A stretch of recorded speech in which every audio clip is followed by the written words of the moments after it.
basically, the People's National Party's commitment to home ownership and putting that roof over people's head means that we are continuing our long legacy of building houses for people. Many, in fact, the majority of the housing developments right across Jamaica were built by the People's National Party.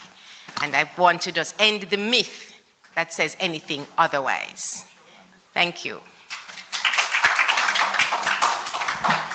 Thank you, Comrade Stacy. Just to clear up something that I heard last night. I heard the outgoing Prime Minister of Jamaica making reference to the fact that the rent-to-own policy is something that he spoke about before.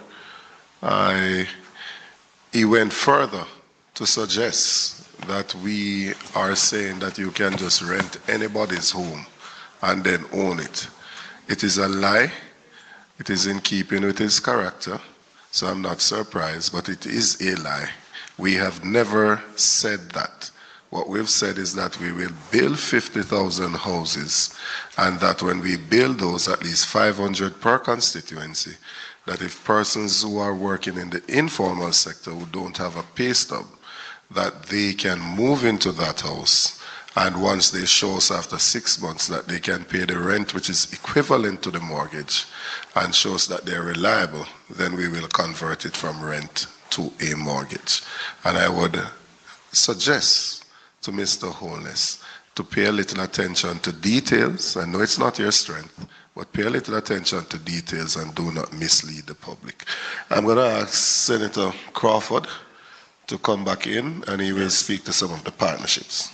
Thank you, future Minister Dayton Campbell. I've always warned you about applying malice when there's possible logic. I'm not sure if the Prime Minister is lying. He might just not understand what we had proposed.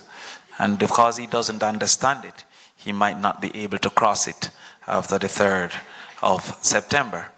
We must also indicate that there are persons such as policemen, teachers, and others within our society that have been stuck in the albatross of paying rent, incapable to save enough for them to eventually move towards a mortgage. And the rent-to-own therefore also help those individuals who are now paying $100,000, $200,000 rent, and therefore rendered incapable. That in particular applies to young individuals wanting to move out of their parents' home, but also rural individuals who have migrated to Kingston and have no other option than paying rent. I've known persons with incomes of teachers up to $250,000 with a rent of $110,000, and groceries of $60,000, a car payment of $30,000, and is incapable even to buy stuff to send something for their mom when they're the first in their family to make it, with 2 sisters still in high school. The People's National Party is relieving that